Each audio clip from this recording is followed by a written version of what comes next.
فاتحہ۔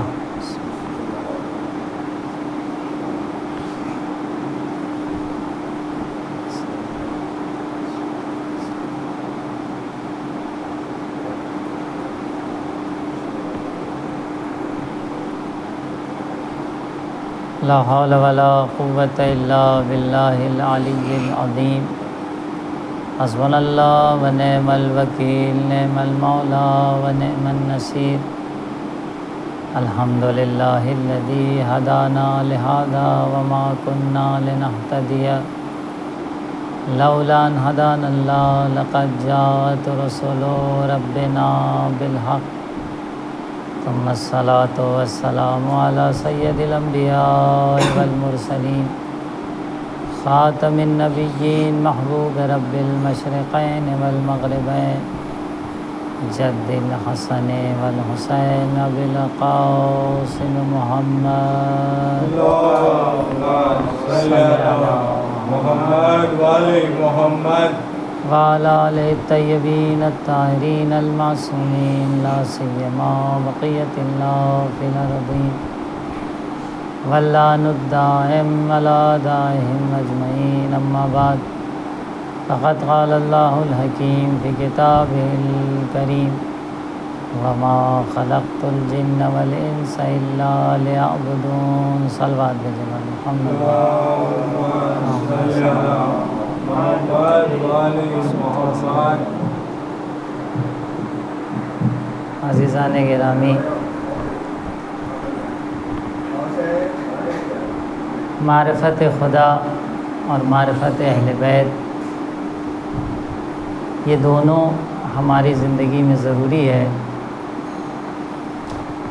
خاص کر کے معرفت خدا کے حوالے سے تو ہماری گفتگو ہو گئی، لیکن معرفت اہل بیت کے حوالے سے یہ جاننا ضروری ہے کہ اگر ہم اہل بیت کی معرفت کے بغیر دنیا سے جاتے ہیں تو ہماری موت اسلام پر موت نہیں ہوگی، بلکہ جاہلیت کی موت ہوگی۔ اسی لیے ہم دیکھتے ہیں کہ ہر مقام پر اہل بیت سے محبت، ان سے عقیدت اور ان کی معرفت کی طرف توجہ دلائی گئی۔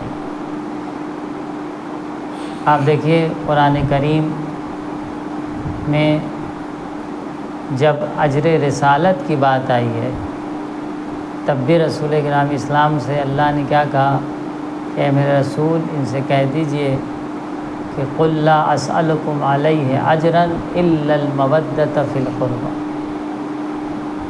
ہم آپ سے کوئی اجر نہیں چاہتے مگر یہ کہ ہمارے اقربا سے محبت کریں۔ یہ محبت وہ چیز ہے جو ہمیں معرفت اہل بیت تک لے جاتی ہے۔ معرفت ہوگی تو محبت کریں۔ معرفت کا مطلب ہرگز یہ نہیں ہے کہ ہم ان کا صرف نام جان لیں، ان کا نام کیا تھا، ان کے والد کا نام کیا تھا، رہتے کہاں تھے، یہ نہیں، بلکہ اللہ نے انہیں کیا بنا کر بھیجا ہے اور ان کی بنسبت ہماری کیا ذمہ داریاں ہیں۔ جب ہم نے اس چیز کو پہچان لیا تو گویا معرفت کو ہم نے حاصل کر لیا۔ پنکھا کم کر دیجیے گا۔ تب ہم نے گویا ان کی معرفت کو کیا کیا ہے، حاصل کر لیا۔ لیکن اگر ہم نہیں پہچانتے کہ ان کا مقام اللہ کی طرف سے کیا ہے، دیکھیے دو طرح کی حجت انسان کے لیے ہے۔ قیامت کے دن دو چیز کے ذریعے سے انسان سے بعض خاص ہوگی، سوال کیا جائے۔ پہلی چیز انسان کی عقل۔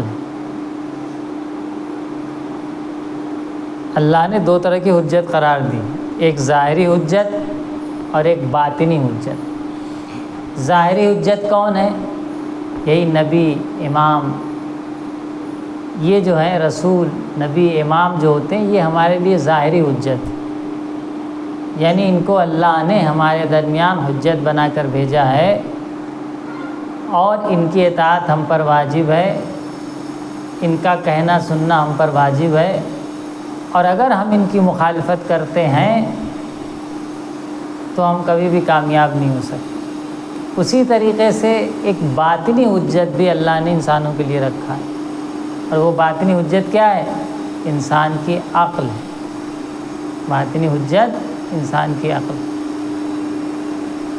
حدیث میں ہے کہ ان للہ علی الناس حجتین، اللہ کے لیے لوگوں کے اوپر دو حجت ہے، دو دلیل ہے۔ ان دو چیزوں کے ذریعے خداوند متعال قیامت کے دن ہم سے باز خاص کرے گا، ہم سے سوال کرے گا، ہم سے پوچھے گا کہ ہم نے تمہارے لیے دو چیزیں قرار دی تھی، تم نے ان دو چیزوں پر عمل کیوں نہیں کیا، ان کو فالو کیوں نہیں کیا، اپنی زندگی میں ان کو اپنے لیے ہادی اور رہنما کیوں نہیں بنایا؟ کیونکہ ہر انسان کو ہادی اور رہنما کی ضرورت ہے، انسان کو گائیڈ کی ضرورت ہے، انسان اپنی مرضی سے نہیں چل سکتا۔ آپ دیکھیے دنیاوی کام میں آپ جو کام بھی کرنے جائیں آپ کو سیکھنا پڑتا ہے، کوئی آپ کو بتائے، کوئی آپ کو سکھائے کہ فلاں کام کیسے کرنا ہے، تب آپ کیا کرتے ہیں؟ آگے بڑھتے ہیں۔ تو جب دنیا میں گائیڈ کی ضرورت ہے ہمیں اپنی دنیاوی ضرورت کو پورا کرنے کے لیے، تو کیا انسان کو اپنی عاقبت بخیر کرنے کے لیے گائیڈ کرنے کی ضرورت نہیں ہوگی؟ یقیناً ہوگی۔ کیوں ہوگی؟ کیونکہ جب دنیا کی ضرورتیں بغیر گائیڈ کیے ہوئے، بغیر راستہ دکھائے ہوئے انسان پوری نہیں کر سکتا، جو کہ ہماری نظروں کے سامنے ہے، جو کہ ہم دیکھ رہے ہیں، اس کے باوجود بھی ہم اپنی ضرورتوں کو کیا ہے؟ پورا نہیں کر پاتے۔ کوئی گائیڈ کرنے والا چاہیے، کوئی بتانے والا چاہیے۔ بچے ہیں تو ماں باپ ان کو ہدایت دیں، بڑے ہو گئے تو جو کام کر رہے ہیں، ٹیچر ہیں، استاد ہیں، یا کوئی کام سیکھ رہے ہیں تو جو اس کام میں ماہر ہے وہ اسے ہدایت دیں۔ تو جب دنیا کی ضرورتیں بغیر ہادی اور ہدایت کرنے والے کے پوری نہیں ہو سکتی تو آخرت کی ضرورت کیسے پوری ہو؟ مرنے کے بعد کیا چیز ہمارے کام آنے والی ہے، کیا چیز کام آنے والی نہیں ہے، کیا چیز مرنے کے بعد ہمارے لیے نقصان دہ ثابت ہوگی، کیا چیز فائدہ مند ثابت ہوگی، یہ تمام چیزیں کب ہوگی؟ جب ہمارے پاس ہادی ہوگا، رہنما ہوگا، گائیڈ کرنے والا ہوگا، ہدایت دینے والا ہو، اور اس کی ہم معرفت رکھیں گے، اس کو ہم پہچانیں گے۔ دنیا میں بہت سے ہادی آئے، بہت سے رہنما آئے، بہت سے ایسے ہیں کہ جو خود ہدایت کے محتاج ہیں۔ اب آپ بتائیے جو خود ہدایت کا محتاج ہو دوسروں کو کیا ہدایت کرے؟ قرآن نے کہا نا افمن یہدی الی الحق احق ان یتبع امن لا یہدی الا یہدی، کہ جو افراد حق کی طرف ہدایت کرتے ہیں، دوسروں کو حق کی طرف دعوت دے سکتے ہیں، آیا وہ بہتر ہیں کہ ان کی پیروی کی جائے، یا یہ کہ وہ بہتر ہیں کہ جو خود ہدایت کے محتاج ہیں؟ تو آپ کیا فیصلہ کریں گے؟ یہی کہیں گے نا کہ جو ہدایت کر سکتے ہیں، جو ہدایت کے راستے پہ آپ کو لے کے چل سکتے ہیں، حق کا راستہ آپ کو بتا سکتے ہیں، ان کی پیروی کرنا چاہیے۔ خوب وہ ذوات کون ہیں؟ دنیا میں بہت سے لوگ دعوے دار ہو گئے خود رسول اللہ کے بعد کہ ہم خلیفہ ہیں، ہم جانشین ہیں، لیکن یہ وہ لوگ تھے کہ جو خود ہدایت کے محتاج تھے، جو خود ہدایت یافتہ نہیں تھے۔ ذات نا یافتہ از ہستی بخش، کئی می توان شود ہستی بخش۔ وہ ذات کہ جو خود ہدایت نہیں پائی ہے، جس کے پاس خود کچھ نہیں ہے، وہ دوسروں کو کیا عطا کر سکتا ہے؟ تو کچھ ایسے لوگ بھی ہادی بن گئے رسول اللہ کے بعد اور بھی زمانوں میں، کیونکہ ہادی بننے میں ایک عہدہ ہے، ایک منصب ہے۔ چار لوگ آتے ہیں تو چلو ہم ہی ہادی بن جاتے، ہم بھی اللہ کے نمائندے بن جاتے کہ ہم بھی خلیفۃ رسول اللہ ہیں۔ لیاقت ہونی چاہیے، صلاحیت ہونی چاہیے، علم ہونا چاہیے، معرفت ہونی چاہیے، تب آپ بن سکتے ہیں۔ اگر لیاقت ہوگی تو خدا بنائے گا نا۔ صلاحیت ہوگی تو خدا بنائے. بیٹھ گئے اہل بیت کے مقام پر. بیٹھنے کے بعد انہوں نے نامہ لکھا. کس کو؟ اپنے والد کو، اپنے باپ کو نامہ لکھا. نامہ نہج البلاغہ میں کیا نامہ لکھا؟ من جانب خلیفۃ رسول اللہ، رسول اللہ کے خلیفہ کے جانب سے مجھے لوگوں نے خلیفہ انتخاب کر لیا. وجہ کیا ہے؟ کیونکہ میری عمر سب سے زیادہ تھی. کس کو باپ لکھ رہا ہے نامہ؟ اپنے باپ، خلیفہ اول.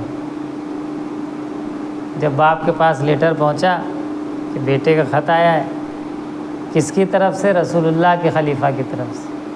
لوگوں نے مجھے جانشین چن لیا ہے اور میں رسول اللہ کا خلیفہ ہوں.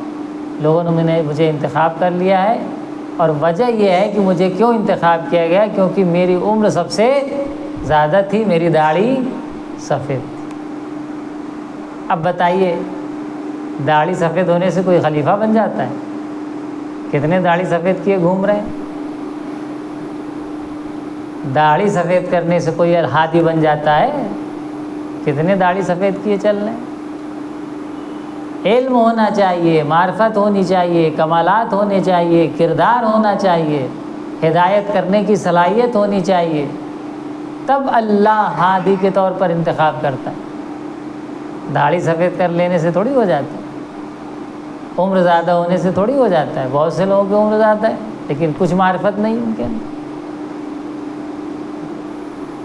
ہادی ہونے کا معیار، ہدایت کرنے والے بننے کا معیار، جانشین بننے کا معیار عمر نہیں ہے، داڑھی نہیں ہے، بلکہ علم اور صلاحیت. خود امام جواد علیہ السلام کتنی عمر میں امام بنے؟ امام محمد تقی علیہ السلام صلوات بھیجو. آپ کی عمر 7 سال کی تھی جب آپ کو منصب امامت ملی. 7 سال کا بچہ امام ہو سکتا ہے؟ بالکل ہو سکتا ہے. کیونکہ ہم یہ نہیں کہتے کہ ہمارے یہاں بچے امام معصوم کی بات ہو رہی کہ 7 سال کا بچہ امام کیوں نہیں ہو سکتا. کیونکہ امام معصوم وہ ہے کہ جس کو دنیا میں آ کر پڑھنے کی ضرورت نہیں ہے، وہ اللہ کی طرف سے علم لدنی لے کر آتا ہے. وہ اللہ کی طرف سے علم لدنی لے کر. یہ تو 7 سال کے ہیں. قرآن نے بہترین مثال قائم کیا ہے جناب عیسیٰ علیہ السلام کہ جناب عیسیٰ کی جب ولادت ہوئی اور کچھ لوگ آئے اعتراض کرنے اور جناب مریم سے کہا کہ یہ بچہ کہاں سے آ گیا، تو جناب مریم نے گہوارے کی طرف اشارہ کر دیا کہ جاؤ اس بچے سے پوچھ لو. تعجب کیا ان لوگوں نے، بچے سے کیا پوچھنے؟ ابھی بچہ دنیا میں آیا ہے، 2-4 دن کا بچہ ہے، 1 دن کا بچہ ہے، اس سے ہم کیا پوچھ سکتے ہیں؟ قرآن نے کوٹ کیا اسے، کیف نکلم من کان فی المہد صبیا. ہم اس سے کیا بات کریں جو ابھی گہوارے میں ہے، ابھی وہ بچہ ہے.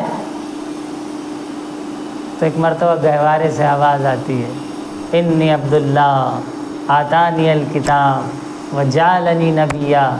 میں اللہ کا بندہ ہوں، اللہ نے مجھے کتاب دے کر بھیجا ہے، اللہ نے مجھے نبی بنا کر بھیجا. تو نبی اور امام آ کر علم حاصل نہیں کرتا بلکہ علم لدنی لے کر آتا. تو ہادی اللہ کی طرف سے انتخاب ہوتا ہے. یہ دنیا کا عام ہادی نہیں ہے کہ عمر و تجربہ دیکھ کے ہم ہادی بنا دیں گے، بلکہ اس کے لیے کوالٹی ہونی چاہیے، مہر عصمت ہونی چاہیے، علم لدنی ہونا چاہیے. کہاں سے؟ کس کے پاس؟ خیر جناب نے نامہ لکھا من جانب خلیفۃ رسول اللہ کہ لوگوں نے مجھے خلیفہ انتخاب کر لیا ہے، اور وجہ یہ ہے کیوں انتخاب کیا ہے؟ کیونکہ میری عمر سب سے زیادہ ہے. کس کو نامہ لکھا، لیٹر لکھا؟ اپنے باپ کو. باپ نے لیٹر دیکھا، لیٹر دیکھنے کے بعد اپنے اعتبار سے مسکرانے لگا. کہ کیا لکھا ہے اس نے؟ اپنے بیٹے کو کہہ رہا ہے، وہ جو خلیفہ رسول اللہ بنا ہوا. جواب دیا کیا یہ لیٹر میں کیا لکھا ہوا ہے؟ ایک طرف تو یہ کہہ رہا ہے کہ من جانب خلیفت رسول اللہ، رسول اللہ کے خلیفے کی طرف سے یہ نامہ آیا ہے، تو تھوڑی دیر کے لیے مان لیتے ہیں کہ وہ رسول اللہ کا خلیفہ بن گیا ہے۔ بعد میں کیا لکھا ہے اس نے؟ لوگوں نے مجھے خلیفہ انتخاب کر لیا۔ اگر رسول اللہ کا خلیفہ ہے تو لوگوں کو انتخاب کرنے کا کیا حق ہے؟ ایک ہی لیٹر میں کتنی تناقض گوئی اور کتنی غلط باتیں اس نے کیا۔ اگر رسول اللہ کا خلیفہ ہے تو رسول اللہ انتخاب کریں گے، جس طریقے سے مولائے کائنات کو غدیر کے میدان میں انتخاب کیا اور کیا کہا؟ من کنت مولا فہذا علی۔ صلوات بھیجنا محمد والی محمد محمد والی محمد صلوات اللہم صلی علی محمد والی محمد۔ اپنے بیٹے پہ ہنسنے لگا، کہا یہ کیا لکھا ہے اس نے؟ ایک طرف لکھ رہا ہے رسول اللہ کا خلیفہ، اگر رسول اللہ کا خلیفہ ہے تو پھر لوگوں کو انتخاب کرنے کا کیا ہے؟ پھر رسول اللہ انتخاب کریں گے نا، من جانب خلیفت رسول اللہ۔ اور اگر لوگوں نے انتخاب کیا ہے تو پھر وہ لوگوں کا خلیفہ ہو گیا، رسول اللہ کا خلیفہ نہیں۔ لوگوں نے بنایا نا اس کو خلیفہ، رسول اللہ نے تھوڑی بنایا۔ چلیے یہ دو بات تو ہو گئی۔ پھر تیسری بات کیا لکھتا ہے؟ کیونکہ میری عمر اصحاب میں، صحابہ میں میری عمر سب سے زیادہ تھی، اس لیے مجھے خلیفہ کے طور پر انتخاب کیا گیا۔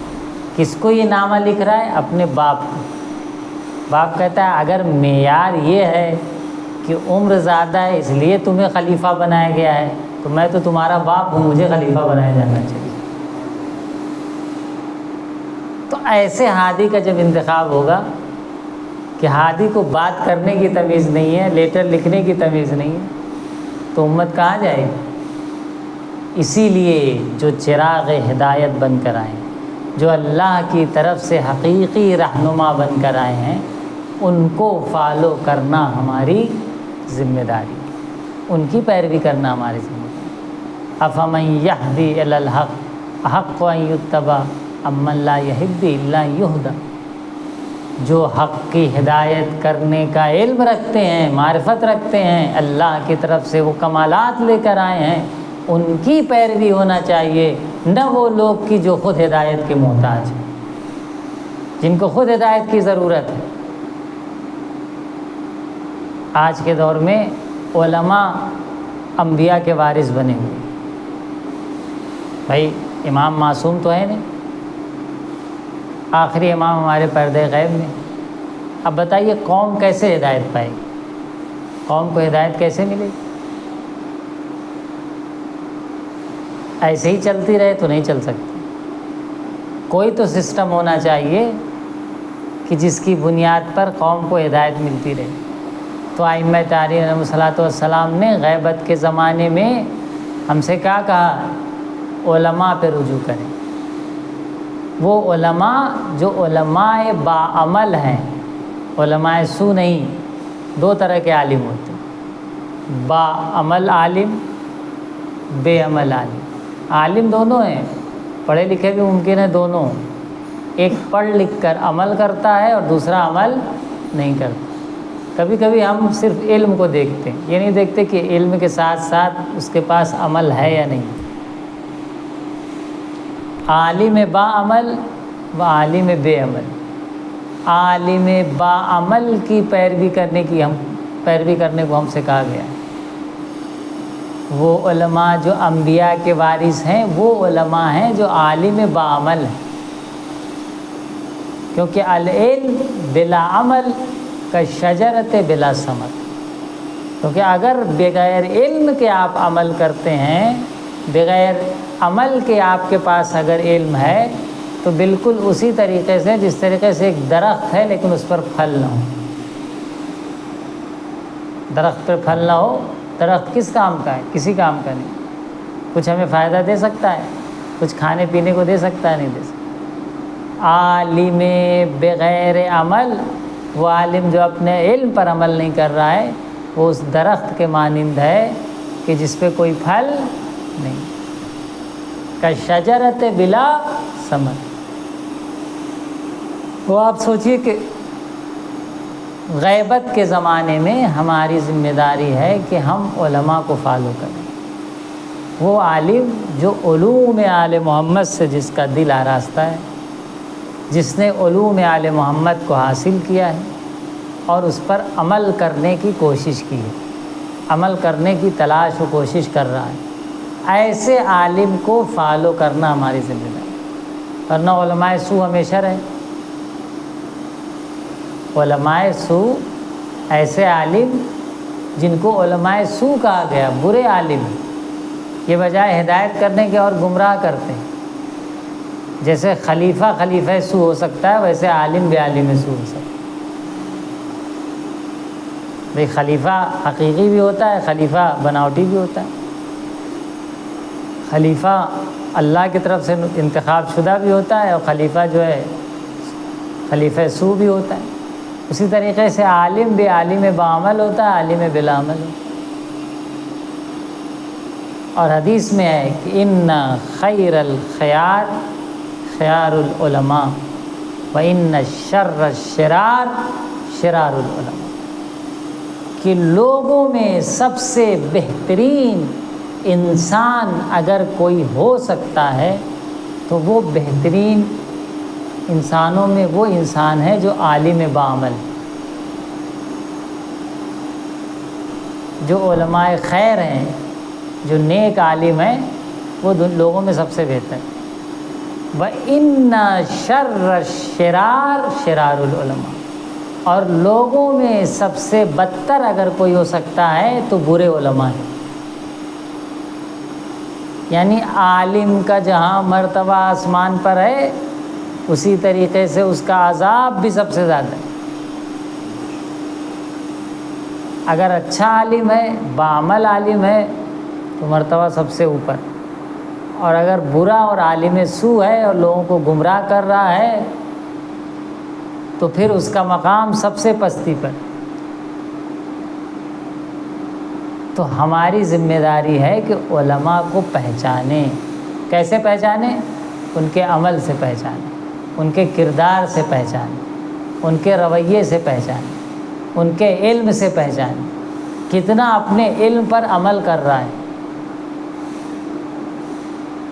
ورنہ بظاہر تو سبھی عالم، کتنا لوگوں کو ہدایت دے رہا ہے، کتنا لوگوں کو ہدایت کے راستے پہ لا رہا ہے، کتنا باعمل انسان ہے۔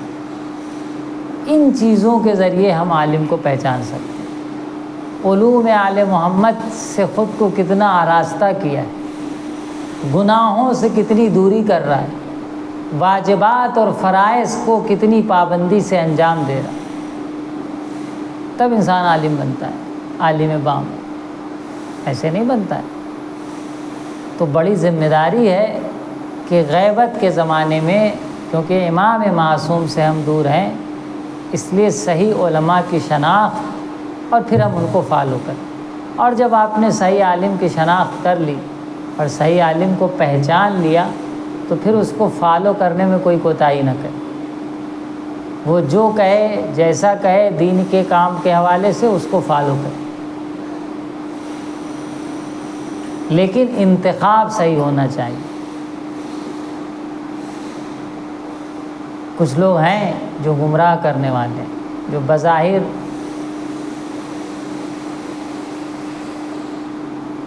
ہدایت کے دعوے دار ہیں، لیکن ان کا عمل، ان کا کردار ان کی باتوں سے ٹیلی نہیں کرتا۔ قوم میں فتنہ فساد کرنا، ایک دوسرے کو لڑانا، ایک دوسرے کے خلاف پروپیگنڈا کرنا، گروپ بازی کرنا، یہ بعض لوگوں کا کام۔ بظاہر ایسا لگے گا کہ دیکھیے کسی کو پہچاننا ہے تو پوائنٹ کے بعد ذہن میں آئی صلوات بھیجیں پر محمد۔ صلی علی محمد والے محمد. کسی کو پہچاننا ہے تو اس کو آپ اس کے نماز روزے سے نہ پہچانیں. لا تنظروا الی طول السجود والرکوع. لوگوں کو ان کے طولانی رکوع سے اور طولانی سجدے سے نہ پہچانیں کہ کتنا طولانی رکوع کر رہے ہیں اور کتنا طولانی سجدہ کر رہے ہیں. ان کے نماز روزوں سے نہ پہچانیں. بل انظروا الی صدق الحدیث. کتنے سچے ہیں اور کتنے امانت دار ہیں. اگر عالم کے اندر یہ دو صفت آ گئی، صداقت اور امانت داری، تب آپ کہہ سکتے ہیں کہ ہاں وہ عالم بام. لیکن جو عالم قوم میں فتنے برپا کر رہا ہے، گروپ بازیاں کر رہا ہے، ایک دوسرے کو لڑا رہا ہے، لڑا کر اپنی روٹیاں سیک رہا ہے، ہیں اس طرح کے لوگ. گروپ بازی کر دیں گے تو کچھ لوگ ہمارے ساتھ ہو جائیں گے، اور جب کچھ لوگ ہمارے ساتھ ہو جائیں گے تو پھر ہمارا مضبوط ہو جائے گا معاملہ، پھر کوئی ہم کو کچھ کر نہیں سکتا. لیکن کب ساتھ ہوں گے؟ جب گروپ بازی کریں گے. تو کچھ لوگ بجائے کہ لوگوں کو ہدایت کریں، لوگوں کو اور گمراہ کر رہے ہیں. اسے کہتے ہیں عالم سو.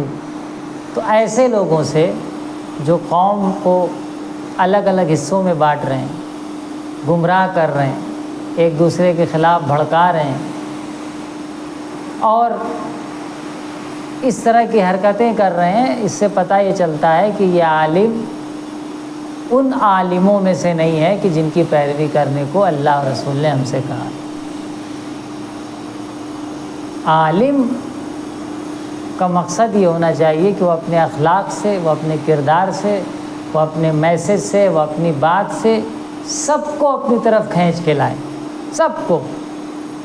رسول اللہ کا اخلاق آپ دیکھیے.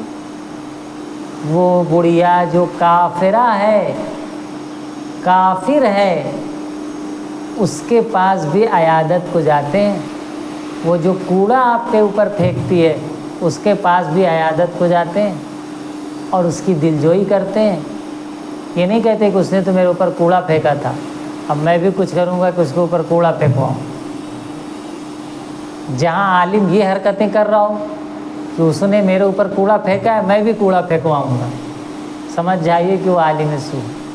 اور جہاں عالم اخلاق کا مظاہرہ کرے، اگر کوئی مخالفت کر رہا ہے تو اس کے ساتھ بھی اچھے اخلاق کے ساتھ پیش آئے، سب کو جوڑ کے رکھنے کی کوشش کرے، سب کو اپنی اولاد کی طرح سمجھے.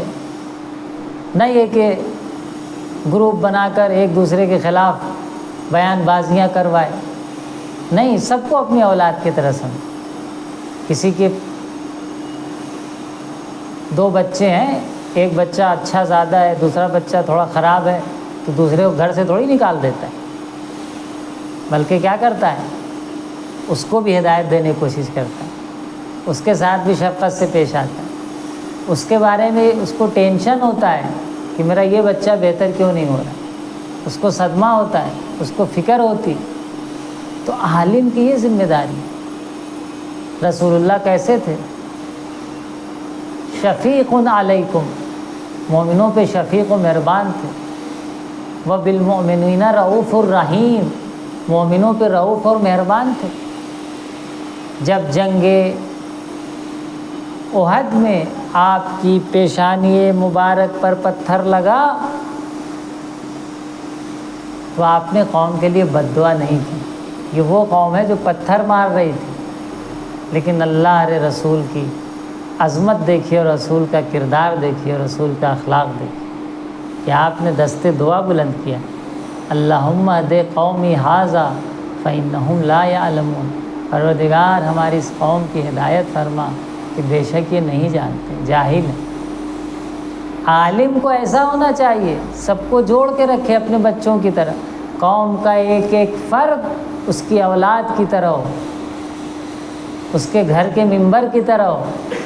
نہیں کہ ان کو ڈیوائیڈ کر دیا، گروپ بازی کرا دیا تاکہ ہماری کرسی مضبوط ہو جائے، فتنہ پھیلا دیا. اس لیے نہیں عالم کو بنایا گیا. کر رہے لوگ بہت سی جگہوں پہ، محسوس ہے، ہم نے دیکھا خود جس شہر میں ہم رہ رہے ہیں وہاں پہ بھی۔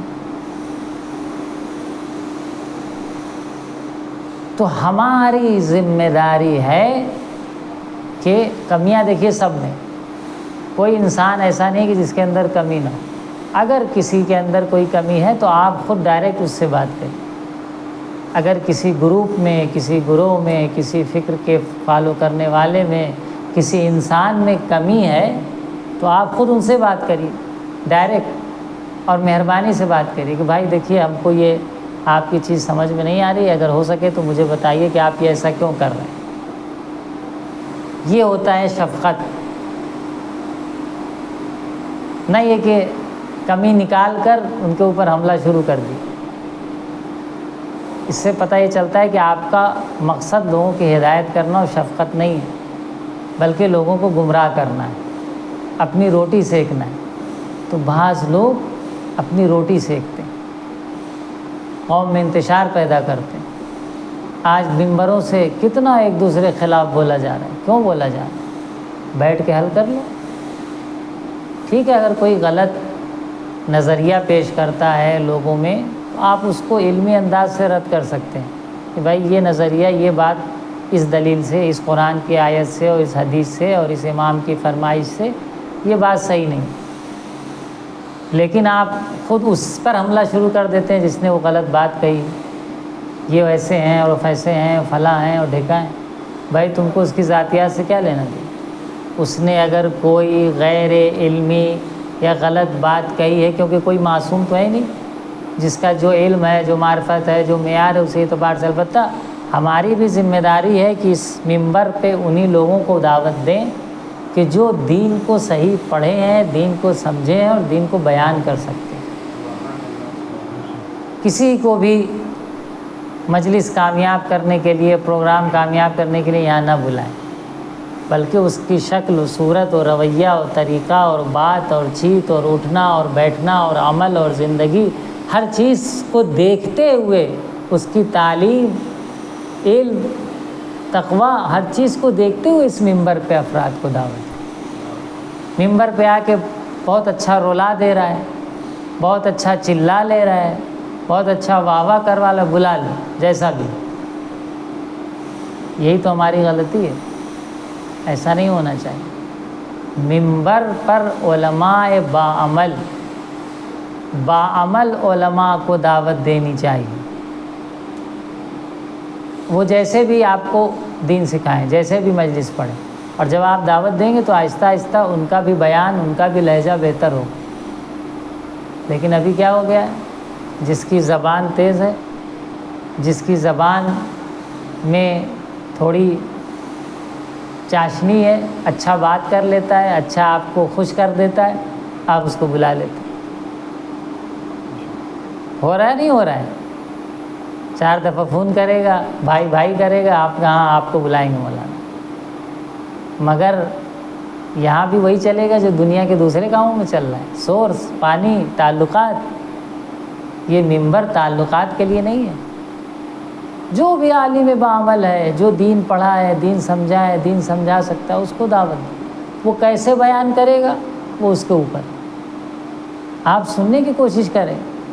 یہ مجلسیں لطف اندوز ہونے کے لیے نہیں ہے کہ کوئی ایسے کو بلاؤ کہ جب وہ پڑھے تو جوش آئے، لطف آئے، مزہ آئے۔ مزہ لینے کے لیے تھوڑی ہے مجلس۔ 1 گھنٹہ بیٹھنا ہے، نہیں مزہ آ رہا ہے، آدھا ہی گھنٹہ بیٹھو، لیکن قاعدے کے انسان کو بیٹھا لو اور سنو۔ 20 منٹ بیٹھو، نہیں 1 گھنٹہ بیٹھ سکتے آپ، 20 منٹ بیٹھو، لیکن جو مناسب انسان ہے اس کو بیٹھا لو اور اس سے کچھ سننے کی کوشش کرو، لینے کی کوشش۔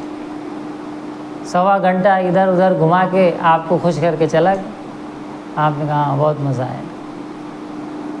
یہ مجلس، یہ منبر اس لیے نہیں ہے۔ ہم کہاں جا رہے ہیں؟ کہاں جا رہی ہے ہماری قوم؟ فضائل کہاں بیان ہوتے ہیں؟ فضائل بیان ہو تو ٹھیک ہے، خالی وقت کی بربادی ہوتی ہے۔ ایک جملے کو لے لیں گے، اسی میں گھما گھما کے 1 گھنٹہ آپ کا پاس کر دیں گے۔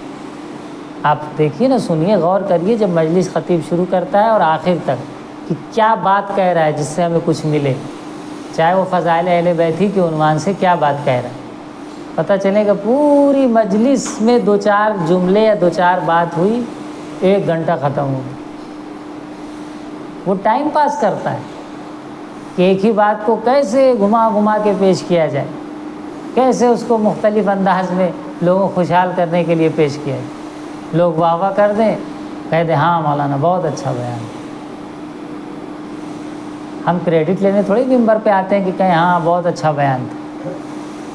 رسول اللہ یا ائمہ تارین یا مولا علی جب جاتے تھے خطبہ دینے تو کوئی نہیں آ کے کہتا تھا بہت اچھا بیان دیا آپ نے، کیا کہنا، جو حقائق تھے وہ بیان کر دیتے تھے۔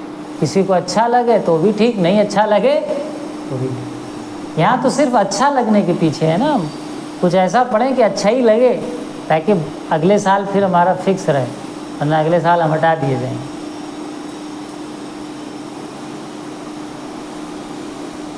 اس لیے کیونکہ اس میں پیسہ آ گیا ہے، اس میں شہرت آ گئی ہے، اس میں نام آ گیا ہے، اس لیے ہم جو دین کی گائیڈ لائن اس سے ہٹتے جا رہے، اس سے دور ہوتے جا رہے، مجلسوں کا معیار بدلتا جا رہا۔ نہ ہم عالم کی تلاش میں ہیں، نہ عالم بعمل کی تلاش میں ہیں۔ جو بھی ممبر پہ آ کے 1 گھنٹہ ہمیں اچھے سے خوشحال کر دے اور 2 آنسو ہمارے بہہ جائیں، بس وہی اچھا عالم ہے، وہی اچھا ختم۔ کہاں جا رہی؟ یہ ممبر بہت حساس جگہ ہے، اس کی بڑی ذمہ داری ہے۔ جو لوگ یہاں پر علماء کو دعوت دیتے ہیں ان کی بھی بہت بڑی ذمہ داری ہے۔ کس کو دعوت دے رہے ہیں، کہاں سے دعوت دے رہے ہیں، کس لیے دعوت دے رہے ہیں، کس مقصد کے تحت دعوت، ان سے بھی کل کو سوال کیا جائے گا کہ ہم نے یہ اختیار آپ کو دیا تھا، یہ شرائط آپ کے لیے فراہم کیے تھے کہ آپ علماء کو دعوت دیں اور یہاں سے دین سیکھیں اور سکھائیں، آپ نے کیسے لوگوں کو دعوت دی، کیسے لوگوں کو بلایا، اپنا کلچر کیا بنا لیا آپ نے دین سیکھنے کا؟ ایسے دین سیکھا جاتا ہے؟ کل کو پوچھے جائیں، بالکل پوچھیں۔ ہم کہہ رہے فضائل بھی بیان کرنا ہے تو فضائل کے انداز میں بیان کرو، وقت برباد مت کرو، ایک جملے کو لے کے گھماتے پھرو 1 گھنٹے تک۔ بتاؤ رسول اللہ نے مولا علی کے بارے میں کیا بیان کیا، مولا علی کا علم کیا تھا، ان کا تقویٰ کیسا تھا، ان کی سخاوت کیسی تھی، ان کی شجاعت کیسی تھی، ان کی یتیم پروری کیسی تھی، ان کی عبادت کیسی تھی، ان کا علم کیسا تھا، بتاؤ، لیکن وضاحت کے ساتھ بتاؤ کہ علم کے میدان میں مولا کائنات نے کیا پیش کیا، شجاعت کے میدان میں کیا کیا۔ اس میں خوشحال کرنے کے چکر میں ایک خیبر کا دروازہ لے لیں گے، 1 گھنٹے تک اکھاڑتے رہیں گے، تو خیبر کا دروازہ 2-4-10 جملے میں 20 جملے میں اکھڑ جائے گا۔ کوئی ضروری ہے 1 گھنٹے تک خیبر کا دروازہ اکھاڑا جائے؟ ہم نہیں کہہ رہے آپ خیبر کا دروازہ نہ اکھاڑیے، شجاعت نہ بیان کریے، آپ 2-4 جملے بیان کر سکتے ہیں کہ وہ دروازہ جس کو 40 لوگ کھولتے تھے اور بند کرتے تھے، جو یہ بتاتے ہیں کہ خیبر کا دروازہ اکھاڑا، ان کو یہی نہیں پتہ ہے کہ وہ دروازہ کیسا تھا، کیسے کھلتا تھا، کیسے بند ہوتا تھا، اکثر کو یہی نہیں پتہ ہے۔ پورا دروازہ اکھاڑ دیں گے 1 گھنٹہ آپ کو مجلس میں، لیکن وہ دروازہ کیسے کھلتا تھا بند ہوتا تھا یہی نہیں پتہ ہے بہت سے لوگ، کیسے کھلتا تھا، کسی نے اس چیز کی وضاحت نہیں کیا، بہت کم لوگوں نے اس کی وضاحت کی۔ دیکھیے خیبر کا جو قلعہ تھا، پہلے ہوتا یہ تھا کہ کوئی قلعہ جب بنایا جاتا تھا یا کوئی شہر بنایا جاتا تھا تو شہر کے اطراف میں دیواریں ہوتی تھیں تاکہ دشمن حملہ کرے تو وہ دیواریں بارڈر بنی رہیں اور وہاں سے سپاہی کھڑے ہو کے ان کو دور کر سکیں۔ قلعہ جب بنتا تھا تو ایک طریقہ یہ ہوتا تھا کہ جیسے قلعہ اونچان پہ ہے تو قلعے کے اطراف میں نہر کھود دی جاتی تھی۔ کیا کھود دی جاتی تھی؟ نہر، اور اس میں پانی بھر دیتے تھے تاکہ اگر دشمن آئے تو وہ پہلے پانی میں جائے گا پھر نکل کے آئے گا، اتنی آسانی سے قلعے میں حملہ نہیں کر پائے گا، قلعے پہ قبضہ نہیں کر پائے گا۔ تو خیبر کا جو قلعہ تھا کچھ اسی طریقے سے تھا، خیبر کے اطراف میں خندق گڈھا کھدا ہوا ہے، پانی ہے تو پانی ڈال دیا، اور نہ خالی بھی گڈھا ہوگا تب بھی اندر جائے گا، پھر اوپر آئے گا، بہت مشکل ہوگی نا، پھر داخل ہو۔ تو ایک خندق کی طرح خیبر کے اطراف میں کھدا ہوا تھا۔ تو اب جب خندق کھود گئی، نہر کی طرح کھود گئی، تو قلعے میں جائیں گے کیسے؟ کیسے قلعے میں جائیں گے؟ کوئی تو راستہ ہونا چاہیے۔ تو ہوتا یہ تھا کہ جیسے قلعے کا یہ دروازہ ہے اور 20 فٹ کی خندق کھود دیا، 20 فٹ کی خندق کھود دیا کہ 20 فٹ گڈھا ہے، اس کے بعد قلعہ ہے۔ تو اب یہاں سے وہاں کیسے جائیں گے؟ سپاہی کیسے جائیں گے؟ قلعے کا بادشاہ کیسے جائے گا؟ لشکر کیسے جائے گا؟ تو کرتے یہ تھے کہ جیسے یہ 20 فٹ جو کھود دیا تو سامنے گیٹ ہے، تو سامنے 25 فٹ کا دروازہ لگا دیتے تھے گیٹ پہ، اور وہ دروازہ ایسا لگاتے تھے کہ جب وہ دروازہ کھولتے تھے تو اس نہر کے اوپر، اس خندق کے اوپر آ کے وہ لیٹ جاتا تھا۔ جب وہ دروازہ لوہے کا آ کے لیٹتا تھا تو وہ پل بن جاتا تھا۔ پھر جب لشکر آ گیا، بادشاہ آ گئے، یا کبھی حملے کا ڈر ہوا تو وہ دروازہ کھینچا، دروازہ بند ہو گیا، پھر سے نہر ہو گئی نیچے۔ تو دروازہ کم پل تھا، ضرورت کے وقت راستہ بن جا رہا ہے، پل بن جا رہا ہے، ورنہ اس کو کھینچا تو وہ کھڑا ہو کے دروازہ بن گیا۔ وہ دروازہ نہیں تھا جو یہ سامنے ہمارے دو طرف سے کھولتے۔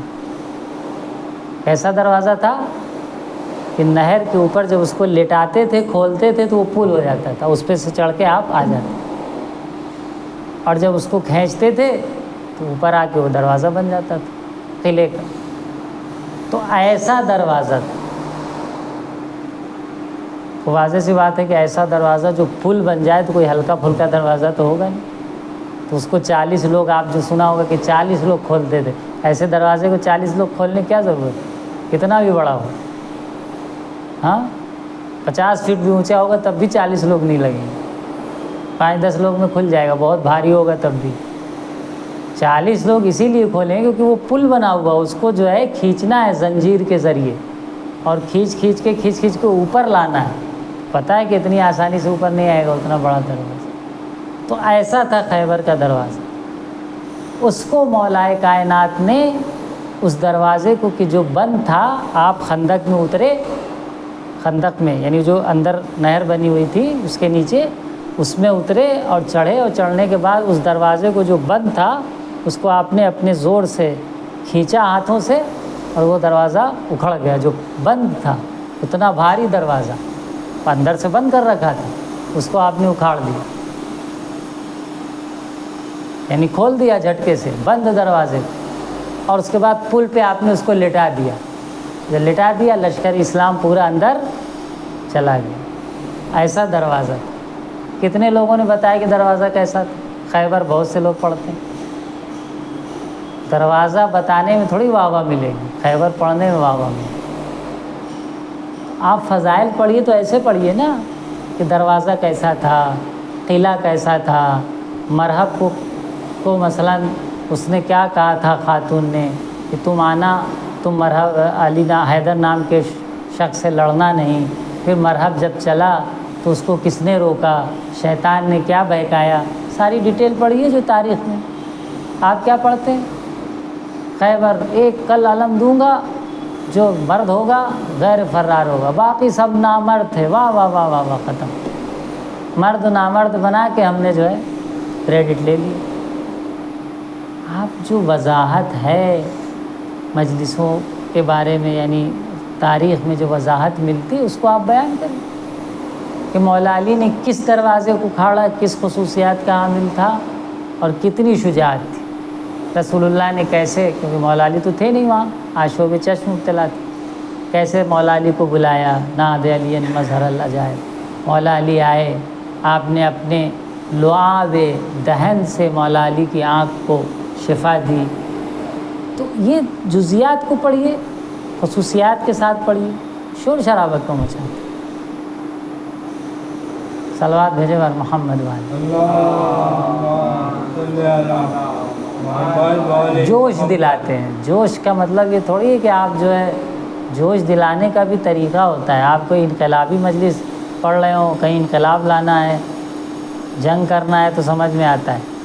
آپ اپنے ہی اندر جوش کر کے، ایک بندہ ہندوستان کا ایک بندہ بھی جب سیریا پہ حملہ ہو رہا تھا داعش کا، پاکستان کے تو کچھ لوگ گئے بھی تھے، ہندوستان کا ایک بندہ بھی نہیں گیا لڑنے. کہاں گیا تھا اس ٹائم جوش؟ اگر اتنا ہی محبت اہل بیت کا جوش ہے، سیریا لڑنے تو کوئی نہیں ہے. چلیے بھائی آپ فلسطین نہ جائیے، سیریا تو جناب زینب کا روضہ تھا نا، اس کی حفاظت کے لیے آپ گئے ہوتے. ایک نعرہ لگانے والا نہیں گیا ہندوستان سے. کہاں گیا تھا آپ کا جوش؟ خالی مجلسوں میں جوش ہے، اپنے کو خوش کرنے کے لیے جوش.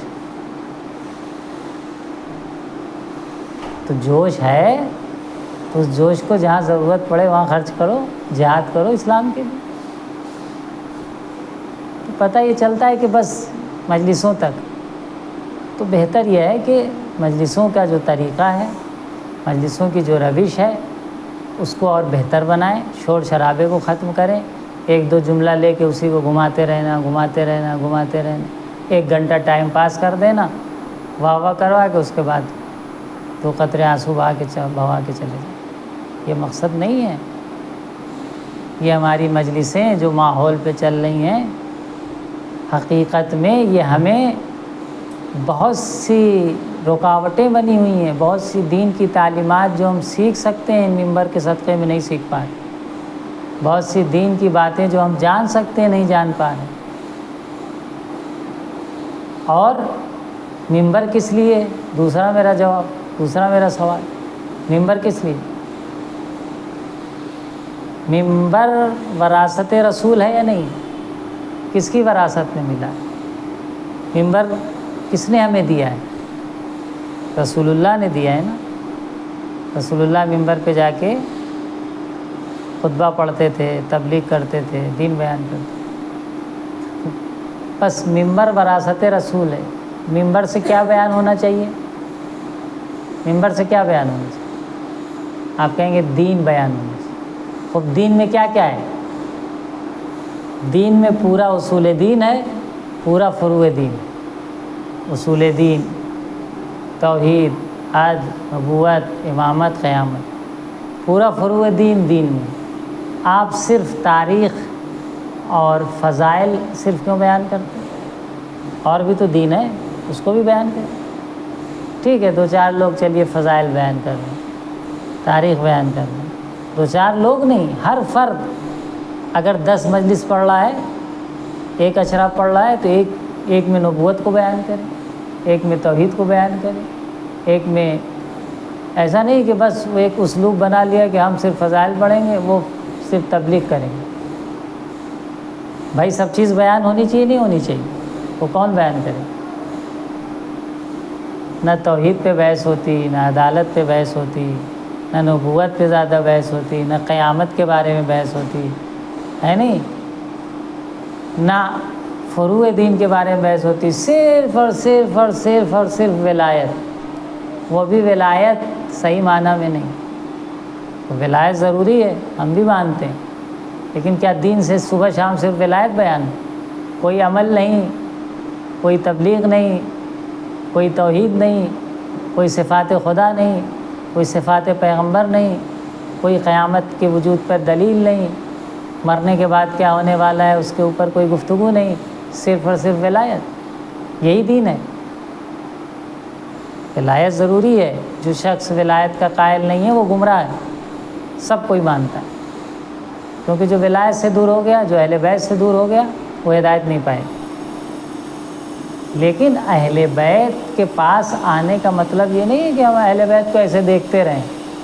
ہاں اہل بیت بہت اچھے تھے، اہل بیت بہت اچھے تھے، دیکھنے سے نہیں ہوتا ہے. اہل بیت کو فالو کرو، ان کی باتوں کو لوگوں تک پہنچاؤ. نہیں وہ نہیں ہوگا. بس ہم اہل بیت کو مان لیتے ہیں، ماننا کافی نہیں ہے. ان کی باتوں کو لوگوں تک پہنچائیے، ان کی فرمائشات کو پہنچائیے، ان کے فضائل بھی پہنچائیے. ہم منع تھوڑی کر رہے ہیں. ممبر ایک درس گاہ ہے. یہاں سے درس، جیسے عام درس ہوتا ہے ویسے یہاں سے بھی درس کی طرح بیان ہونا چاہیے. لوگ بیٹھیں، سنیں، کچھ سیکھیں، چلے جائیں. ہم نے کیا بنا لیا؟ خاص انداز میں، خاص شور شرابے کے ساتھ، خاص نعرہ جب لگے گا تب مجلس ہوگی، اور نہ مجلس ہی نہیں۔ کچھ نہیں کہا مجلس یعنی ممبر علم بانٹنے کے لیے، ممبر تعلیمات اہل بیت کو لوگوں تک پہنچانے کے لیے، اور پہنچائیے، آرام سے پہنچائیے۔ بس عزیزوں، بہت باتیں ہوں گی۔ کہنے کا مقصد یہ ہے کہ ہم دین کا جو مقصد ہے، ممبر کا جو مقصد ہے، اس سے دور ہوتے جا رہے ہیں۔ ممبر سے صرف اور صرف تضییع وقت ہو رہا ہے، وقت کو ضائع کیا جا رہا ہے، کچھ دیا نہیں جا رہا ہے، وقت ضائع کر رہا ہے، جبکہ ضرورت ہے کہ یہاں سے دین کو بیان کیا۔ ایک انقلاب آنے کی ضرورت ہے ہمارے ممبروں پر۔ جب تک یہ انقلاب نہیں آئے گا، قوم سیدھے راستے پہ نہیں آئے گی۔ آج اتنی گمراہی، اتنی غلط چیزیں جو ہمارے سماج میں رائج ہیں، کیونکہ ہم نے ممبر سے جیسا فائدہ اٹھانا چاہیے تھا ویسا فائدہ نہیں۔ امام حسین نے جو قربانی دی ہے، وہ قربانی اس لیے نہیں دی ہے کہ ہم صرف آئیں اور بیان کریں اور چلے جائیں، بلکہ قربانی اس لیے دی ہے کہ اسلام کا پیغام ہم تک پہنچے، دین اسلام کی باتیں ہم تک پہنچے۔ ورنہ کیا حسین کو اپنا کڑیل جوان علی اکبر پیارا نہیں تھا؟ کیا حسین کو علی اصغر پیارے نہیں تھے؟ ہر باپ کے دل میں بیٹے کی محبت تھی۔ کیا حسین کو جناب عباس جیسا بھائی پیارا نہیں تھا؟ لیکن ان سب کو کس لیے حسین قربان کر رہے ہیں؟ راہ خدا میں کیوں قربان کر رہے ہیں؟ تاکہ نانا کا دین بچ جائے۔ اريد ان آمر بالمعروف وانہا عن المنکر۔ امام حسین نے کیا کہا تھا کہ ہم جب مکے سے جا رہے تھے، امام حسین تو کیا کہا؟ میرا مقصد امر بالمعروف اور نہیں از منکر ہے، جد کی امت کی اصلاح میرا مقصد ہے، جد کی امت اصلاح پا جائے، یہ میرا مقصد ہے۔ اسی لیے آپ دیکھیے کہ عاشور کے دن امام حسین علیہ السلام بار بار جاتے تھے، کبھی خود جاتے تھے، کبھی اپنے چاہنے والوں کو بھیجتے تھے کہ جاؤ ان فوج اشقیاء کو نصیحت کرو، ان کو واعظ کرو، نصیحت کرو، انہیں سمجھاؤ، ہو سکتا ہے ان میں سے کسی کے دل میں کوئی بات سمجھ میں آ جائے اور وہ ہدایت پر آ جائے۔ بار بار نصیحت کر رہے تھے، تم ہمیں کیوں مارنا چاہتے ہو، کیوں شہید کرنا چاہتے ہو، کیا تمہارا مقصد ہے؟ بار بار واعظ و نصیحت کرنا چاہے، لیکن ان کے شکم حرام لقموں سے بھر چکے تھے، حسین کی باتوں کا ان پر اثر ہوا۔ اور جب پوچھتے تھے کہ تم ہمیں کیوں قتل کرنا چاہتے ہو، تو جواب یہی دیتے تھے کہ بغضا لابی، ہم آپ کو آپ کے بابا علی کے بغض اور کینے میں قتل کرنا چاہتے ہیں۔ عزیزوں، حسین تک و تنہا کربلا کے مقتل میں گھرے ہوئے ہیں، ایک ایک کر کے ایک ایک چاہنے والا شہید ہوتا جائے۔ آخر میں جناب ابوالفضل عباس آقا حسین، کیا مجھے بھی جنگ کی اجازت ملی؟ بھیا تم لشکر کے علمدار ہو، تمہارے وجود سے لشکر میں ایک ڈھارس ہے، آقا وہ لشکر ہی کہاں رہا جس کی میں علمداری کروں؟ ایک ایک کر کے سب شہید ہو چکے۔ امام حسین نے کہا اچھا اگر ہو سکے تو بچوں کے لیے پانی کی سبیل مہیا کر دو، بچوں کے التش التش کی صدائیں میرے کانوں سے سنی نہیں جا رہی، سکینہ کے التش التش کی صدائیں میرے کانوں سے سنی نہیں جا رہی۔ ایک مرتبہ جناب عباس آتے ہیں، سوکھا مشکیزہ لیتے ہیں، بچے خوشحال ہو گئے، چچا عباس پانی لینے جا رہے ہیں، امو عباس پانی لینے جا رہے ہیں، جناب سکینہ بچوں کو لے کر کھڑی ہو جاتی ہیں، سوکھے سوکھے مشکیزیں ہیں، سوکھے سوکھے کاسے ہیں، ابھی چچا عباس پانی لے کر آئیں گے تو ہم سب کو پانی پلائیں گے۔ عزیزو جناب عباس ایک مرتبہ گھوڑے پر سوار ہوتے ہیں، فرات کی طرف رخ کرتے ہیں، فرات کے قریب پہنچتے ہیں، فوج اشقیاء ہٹ جاتی ہے، مشکیزے کو پانی سے بھرتے ہیں، مقاتل یہ کہتے ہیں مقتل میں یہ ملتا ہے کہ جناب عباس نے پانی کو دیکھا لیکن پانی پیا نہیں، کیونکہ میری سکینہ خیمے میں پیاسی ہے، میرا آقا حسین پیاسا ہے، عباس کیسے پانی پی لے گا۔ اجرکم اللہ۔ مشکیزے کو بھرتے ہیں، بھرنے کے بعد ایک مرتبہ خیمے کا رخ کرتے ہیں۔ جناب عباس کی صرف ایک آس ہے، ایک امید ہے، کسی طریقے سے یہ پانی خیمے میں پہنچ جائے، بچوں کی پیاس بجھ جائے۔ عزیز و مشکیزے کو لیا، تیزی سے خیمے کی طرف بڑھتے ہیں۔ فوج اشقیا سے آواز آئی، حسین کے خیمے میں پانی نہیں پہنچنا چاہیے، پانی نہیں پہنچنا چاہیے۔ جناب عباس ایک مرتبہ آگے بڑھ ہی رہے تھے، ایک لائن نے ایک درخت کے پیچھے سے چھپ کر وار کیا، آپ کا دایاں بازو قلم ہو گیا۔ ایک مرتبہ علم کو بائیں بازو میں لیا، مشکیزے کو دانتوں سے دبایا، واللہ ان قطعتم یمینی فإنی أحامی أبدا من دینی، اگر تم نے میرا دایاں بازو قلم کر دیا ہے تب بھی ہم حسین کی حمایت سے ہم پیچھے نہ ہٹائیں۔ امام حسین خیمے پہ کھڑے ہوئے ہیں، جناب عباس آگے بڑھ رہے ہیں۔ ایک مرتبہ ایک شقی چھپ کر آپ کے بائیں بازو کو بھی قلم کر دیتا ہے۔ جناب عباس مشکیزوں کے دانتوں سے دباتے ہیں، شاید پانی خیمے میں پہنچ جائے، ایک امید سے آگے بڑھ رہے ہیں۔ ایک مرتبہ ایک تیر آتا ہے، مشکیزے میں لگتا ہے، مشکیزے سے پانی گرنے لگتا ہے، عباس کی آس ٹوٹ جاتی ہے۔ اجرکم اللہ، اجرکم اللہ۔ اب عباس کس منہ کے ساتھ خیمے میں جائے، بچوں سے پانی لانے کا وعدہ کیا تھا۔ عزیزو پھر بھی جناب عباس آگے بڑھ ہی رہے تھے کہ ایک مرتبہ ایک لائن نے آپ کے سر پر ایسا گرز مارا، گھوڑے پر سنبھل نہ سکے۔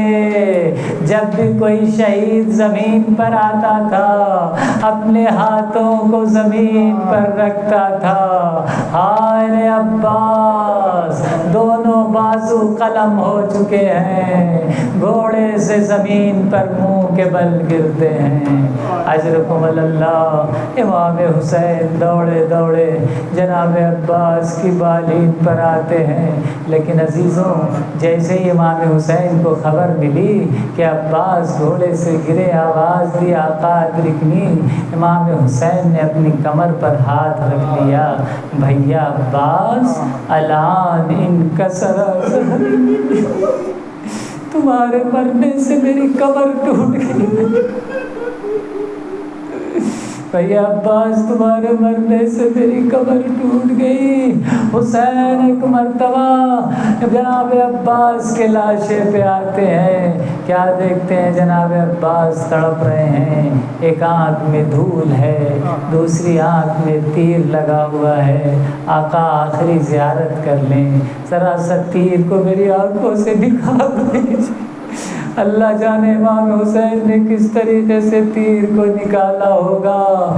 ارے روح قفس عنصری سے پرواز کر رہی تھی، لیکن روح پرواز کرنے سے پہلے ایک وصیت جناب عباس نے امام حسین سے کہا، کہا آقا میری وصیت یہ ہے کہ میرے لاشے کو خیمے میں نہ لے جائیے گا۔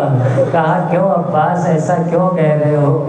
پہلی بات تو یہ ہے کہ آپ صبح سے لاشیں اٹھا اٹھا کر تھک گئے ہیں، میرے لاشے کو خیمے میں لے جانے کی زحمت نہ کریے گا، اور دوسری وجہ یہ ہے کہ میں سکینہ سے اور بچوں سے وعدہ کر کے آیا تھا، بچوں تمہارے لیے پانی لاؤں گا، لیکن عباس شرمندہ ہے، سکینہ کو پانی نہ پلا سکا، آقا میرے لاشے کو خیمے میں نہ لے جا۔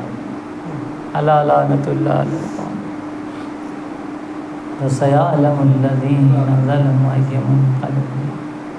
پروردگار میری قدیم سے عبادت کو قبول فرما، جو پریشان حال ان کی پریشانی کو دور فرما، جو مریض میں شفا عاجل و عاجل نصیب فرما، شیان حیدر کرار جہاں جامع ان کے جان مال عزت و آبرو کی حفاظت فرما، ہمارے امام کے ظہور میں تاجیل فرما، ہمارے گناہوں کی مغفرت فرما، ہماری سزاداری کو اپنی بارگاہ میں بحسن وجہ قبول فرما۔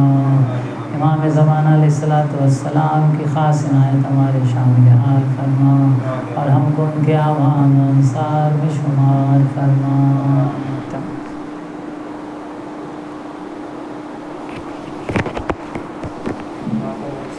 یا حسین